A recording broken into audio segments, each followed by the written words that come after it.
Thanks, guys. I'm here with Dardoch, and I want to say first off, congratulations on the big win.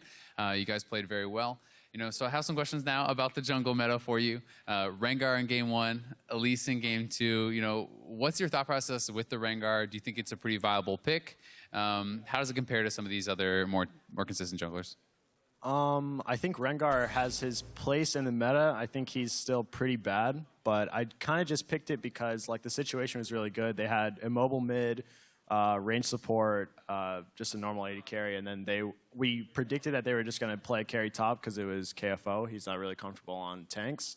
So we picked it. It didn't exactly work out, but I still love playing Rengar. Couple of miscues with the Bullas, but he had some great plays as well. That first blood was pretty tight. So going forward in 6-11, as a jungler, how do you adapt to some of these new changes? Rift Herald seems like it's rising a lot in priority. Some of these dragons are very important early game. As a jungler, does this kind of change your map movements? Does it change a lot of what you're thinking about in the early game?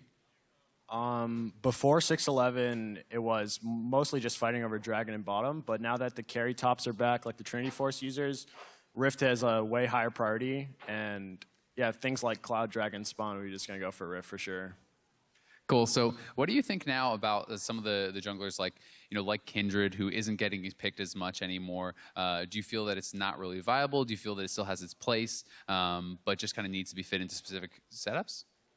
I still think Kindred is really good, and I mean, I'm not the best Kindred player from my CLG set yesterday, but I still think Kindred's really good. I think champions that can 2v2 easier, where it's like most of the junglers in NA are really good at Elise, so people are scared to pick Kindred into that. But yeah, you see, Rek'Sai's win rate is 80% in NA LCS. Rek'Sai's just one of the best too.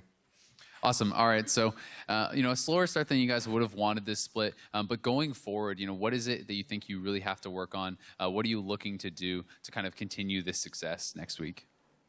I think we just have to understand the meta more, because at the beginning we were just well, tanks are still broken. Even though the Trinity Force got changed and other champions might be viable with it, we're still playing Maokai only, and now it's not really working out. And I take fault too, because my champion pool in the jungle, I didn't play Elise before this, and I put time on it, and I played it today. But yeah, I just think we need to adapt our champion pool, and then we'll be fine.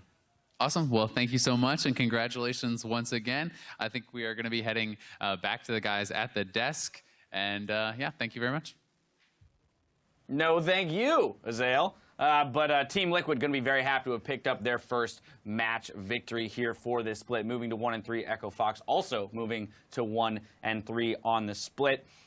Team Liquid, though, still, I mean, in the victory, it's very tough. We look at it, we say it's riddled. There's riddled with mistakes, and it's almost like half the time they're working against themselves when they're building up to these wins. There's feel-good wins, and then there's this. And I don't know what you want to call this, but it's definitely not a feel-good win. It's nice to be on the board, okay, we have a win, but it's definitely not yeah, we played better this weekend. We're back in it. Yeah, we're improving. Yeah, let's go, team. It's kind of how did we win these games? This was crazy. Kind of dragging each other across the finish line.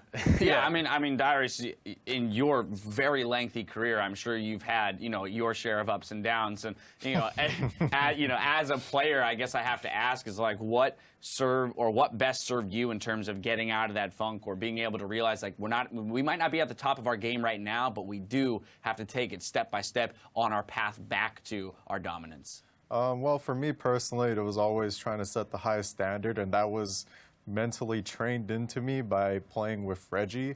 And every time we won, it's it's not good enough. It's not good enough. How are we going to get to Worlds if we play like this? It's not good enough. And so this series is not good enough. And we would all know, if TSM barely won a game, it's all right, we need to improve this. We need to work on this next week, change these picks, maybe try a different strategy. What are we behind the meta? You always challenge yourself, because if you don't do it, who will? Got to stay hungry, this Team Liquid roster. Now, I do want to jump into the game itself. I want to take a look at the first blood that was picked up by Echo Fox. Now, Team Liquid does trade it for a dragon on the bottom side of the map, but Lorlo way overextended in a long lane against KFO and Hard. I've seen this before. Yeah, this is Darius's MO, but Oh, no! yeah, the thing that we were talking about that was really interesting actually is the impact of the new dragon in this situation, because Lorlo went up there initially when the rest of his team was grabbing vision on the bot side, and it's fine to be up in that lane initially, and then Gragas disappears out of vision, and he's still up there. And if a more valuable dragon had spawned, like an Infernal or Mountain, you could argue it's a good bait where he's like, I'll trade my life, but we'll get this dragon. But with the Cloud one, he needs to understand it's not worth that at all. He had jungle camps up that he could be farming while waiting for that wave to come in. And then from there, it's about playing the TP play. On top of that, there was wards in the enemy jungle. Right. That also happened earlier today where Seraph got ganked bottom, but his jungler was on the top side of the map, and they kind of had vision. You got to really, really have map awareness for that. Otherwise, you're going to end up like Darius Jr. over here. Yeah, the Cloud Drake. The Cloud Drake was a small consolation prize for what was a blatant misplay by Lorlo in the top lane, not realizing that he was in a bad way. Of course, that was only one instance of Team Liquid kind of working against themselves. An area, though, where they did kind of pull it together was 26 minutes into the game. We saw a big ace come through for Team Liquid in that mid lane. And so we're going to take a look at that real quick. Right, it starts out a little slow here with Echo Fox trying to pressure them right next to their turret. And the arrow lands on Phoenix, which had actually been happening a lot throughout this game, but they almost never get anything off it. The combo follow-up CC is a little late. Phoenix gets knocked in, but it's already turning into a 1-for-1. And then the thing to keep your eye on is Jax, who's running down, didn't TP in, and he's just like, I think it was up, and he's just running in, and by the time he gets there, he goes on Matt, who still has his full combo. Dardoch, probably an easy target there, decides to not go for him, instead turning his focus onto the support of all people, which just kind of gives Team Liquid enough time for their cooldowns to come back up. They layer that CC pretty beautifully, and the follow-up from Lorlo being the frontliner to Piglet, who cleans up on that Tristana. Yeah, Piglet definitely played a little bit crazy at the beginning, but by the end of the game, he was playing really aggressive in these team fights and, kind of frog hopping in for more kills. So, it was a little suspect for Team Liquid at various points in the game, but they always seem to have just like the mid-late game portion a step ahead of Echo Fox. Yep. The biggest thing that stood out to me there was that Jax was 5-0, extremely fed, they had map pressure, but they didn't utilize him as well as they could. I feel like the item build was a little bit off, whether he wanted a team fight or split push. There was no win condition to play around the Jax, and I feel like that was one of the reasons why it went so bad for them. Yeah, in his itemization, kind of straddling the line between the two, right? When you have a 5-0 Jax on your team, you kind of want to make that decision. Either build entirely for the 1v1 in the split push against Aurelia and just keep hammering those turrets down, or build entirely for the team fight and be a little bit more utilitarian. Yeah, let me break it down for a second. So there's many split pushing items you can buy. There's like Maw, Titanic Hydra, Ravenous Hydra. You can build for split push or you can build for team fight. Even if he built for team fight, he would still be able to split push because he's stronger. And I've seen many Jax players like build full damage, like you've seen Darshan split push before, or some of them go for the tank and team fight. But it was kind of in the middle. I don't really like Sterix or Gunblade. I just feel like there's so many other options. If you're 5-0 on Jax, if you're going to play him, you should know what your win condition is. And I can kind of give him the benefit of the doubt because Mark was mentioning earlier that, oh, I can't split push because they have Ryze TP too. They can send 2 people to stop me. Maybe you got to realize that earlier in the game, or maybe you just need to be a super mechanically high knowledge Jax player who can just control the game by himself. And I felt like he did have the control and he did play well, but I feel like the item build was like, I'm not too sure. Yeah, the play not quite there from KFO with the early lead that he did have in that lane. Unfortunate. And then, as you mentioned, Mark, the player, though, on Team Liquid that we are going to have to give Player of the Game honors to is going to be that Piglet in what was a rough game for the entire team. I like how you say are going to have to. Yeah, exactly. Because, we got, somebody's got to get it. Right. No, I mean, in what was a game where no player was saved from mistakes on Team Liquid, Piglet was kind of the guy who most consistent, if anyone, at the end of those fights and on that Tristana, putting down the damage in that final team fight to close it out. A little bit crazy, but he did stand out the most. He was putting the pedal to the metal, and he was getting in there as an AD carry. Something you don't need to worry about Piglet. He's going to get in there. Yep, there we have it. Well, we had a lot of outstanding performances this week, so let's see which players walked away with the most Player of the Game honors. Now, Ninja came away with 3 awards, putting him at the top of the leaderboard. Bjergsen, Bunny Fufu, and Smithy all earned 2, with a plethora of other players earning a single honor this week. Let's see how those results, though, affected the overall standings. Bunny Fufu, Doublelift, and Ninja are locked in a tie for first with 3 honors each. Of course, we also have Ray and Sarah from the numerous awards that they picked up in week 1. We're going to follow that up with a bunch of guys sitting there with 2. There are some players who didn't make it onto the board because we've got so many of them. That's going to be Special Medios Huni, comprising some players not up there on the graphic. Gentlemen, though, when you look at this this board here, who are you most impressed by, or who are you most surprised by maybe being up there? I would go with Bunny Fufu. You know, for a player who's splitting his time to be up tied with everyone else for most player of the games is pretty impressive and really speaks to how well he has been playing on the bar, getting that band out, and then switching over to the Thresh and continuing to have a high impact in his games. For me, it's kind of the other way around. You see Bjerg as the top of the league, but you would expect him to be there all the time at the very, very top. So it's kind of odd not seeing him there. Yeah, I mean, but that also then kind of speaks to the new TSM lineup in which we are giving the awards to Hanser and Biofrost and Doublelift. So from that team, it really seems like any given game, any person can really hard carry all the way through. Anyway, that's going to do it for the awards for the players. We've now got a new award to announce. Our caster of the week. After Ray's AD Jarvan one-shot Freak's voice on Friday night, Julian Pastry Time Carr stepped up to cast 14 games this weekend. Is a single week record for NA. Absolutely gutsy performance, stepping up to the NA LCS roster.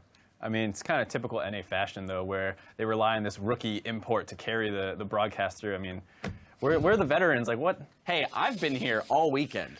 Yeah, you watched 30 games, I right? did all of the games. That's pretty What's up impressive. with that? Get on my level, guys. Not a caster, my ass. Well, you're not a caster. I mean, it's a little easier when you're sitting back here on your phone. Shh, don't give it away. Okay, Come on, people okay. don't know what we do back here. They think we're super involved. No, I'm kidding. Anyway, we've been soliciting your favorite moments from today's matches all day long here by tracking the hashtag LCS Big Plays, and now it's time to get into some of the replays you at home called out on Twitter. First, we have Lol Vivat, who says, watching Bunny Fufu on Thresh makes me happy. Haven't seen such an exciting standard bot laning phase in a while. I think that's very true. Take a look. Afro almost went down. Definitely a misplay, however. Bunny goes too far in. It's a draw on the kill for support, and now the ADs go toe-to-toe. Sneaky's going to come out on top, and a double kill for him. From Stixay Oh, running he Sneaky let it hit off. him. It was still hitting Sneaky on the edge. Bunny Fufu wasn't able to clear Oh enough. my, They make Afro's it Afro done. here again. They take him down. Another flay into the turret. This bottom lane is awesome. Just stellar play, right? But it is what you expect out of Bunny Fufu's Thresh. That's kind of the double-edged sword there. Is like anytime he plays that champion, the expectation is plays like that all game long. I mean, that's kind of just speaks to the level of his Thresh. He has some of the most insane highlights you'll ever see on anyone, any champion. Especially that one, my personal favorite, the Doublelift flay out of the jump on Tristana in the promotion series. That was all-time one of my favorite plays. Yeah. One of my favorite things to see, well, in my past experiences, when every time I see a bot lane talking about, oh yeah, I just got walked up on by Thresh and flayed and he just killed me. Yep. Yeah, every single time. It's like, all right, don't walk into flay range. Every single time. All right, well, that is going to be a tough one to live up to, but we're going to try. Next up, Jesdor says that Lolly Sports, my boy Doublelift popping off at Rift Herald, securing the triple kill to bring TSM back into the game. Here we go. Taunts are getting low, but they might be able to fight it out. Doublelift gets one. Can he make it two? Huni. Now the next target, the culling is down. That is the double in there. Doublelift gonna go crazy. The 1v3 solo gets himself the triple. You can see Rainover is actually just dying to the Rift Herald. He's so low already, has no mana. Huni is very low as well. Adrian is now tapped after that shield. I just noticed on the bottom left of the screen that Bjergsen is leveling up Hanser with the Get back in there. It's the funniest thing. Meanwhile, Double's over here like, all right, fine. I guess I'll do this myself. Yeah, guys. he was about to hit level 6. You could see after the kill, he went from 5 to 6, and then he realized, oh, I'm level 6, let's go. Right, Yeah, exactly. I mean, in terms of game circumstance, probably one of the most important plays of the weekend, where it looked like Immortals might run away with that game, but Doublelift picks up that triple kill. Yeah, that's a giant amount of gold that just went into his pocket there, and very happy to receive that as a Lucian. That brings us to the completion of day 2, so let's see how our teams are stacked up against the competition. TSM and Team Envy are tied for first, still undefeated in matches, followed by Cloud9 and Immortals in a tie for third. Apex sits in 5th, 1 match win ahead of the 4-way tie between Energy, Echo Fox, Liquid, and CLG. That would be a 5-way tie, with Phoenix 1 bringing up the rear. Now, we're fresh out of games for this weekend, but there's more League of Legends coming up in just a few days. On Wednesday at 5 p.m., prime time league returns to deliver all your esports updates, and be sure to keep your streams online because the North American Challenger Series airs right after that. Then the EU LCS hits your screens on Thursday, starting with Rockhat versus Origin on EU LCS 1, and check out H2K facing off with G2 later in the day on EU LCS 2. And the NALCS returns next Friday with 2 back-to-back matches, starting with our match of the week with Cloud9 versus TSM. That's a huge one, and followed by the head-to-head between Liquid and Phoenix 1. Whew! Oh my goodness, that's a lot of information, gentlemen. But now I turn to you and ask you which of those matches you're most looking forward to. Can I make the assumption that it's the Cloud9 TSM one? I mean, that's pretty obvious. It's a showdown between 2 of the top teams in the league, and really early in the season, people are trying, because they haven't played all each other yet, you're not sure how they quite stack up. Play styles matter too, and it's going to be very interesting to see if C9 can deal with this super aggressive TSM that we're seeing. I think that we've already said this before, but really looking forward to seeing how C9 does against TSM, since C9 did very well against Immortals, and Immortals was very close with TSM. Even though TSM won, I felt like that match could have went either way. Yeah, very much so. That top of the table is looking like it's going to provide us with a ton of really great games throughout the split. That is going to do it for us. Once again, special thank you to both Dyrus and Mark for joining us here on the Analyst Desk. Now for myself, the casters, and the entire live broadcast crew, thank you for watching, and we'll see you next week.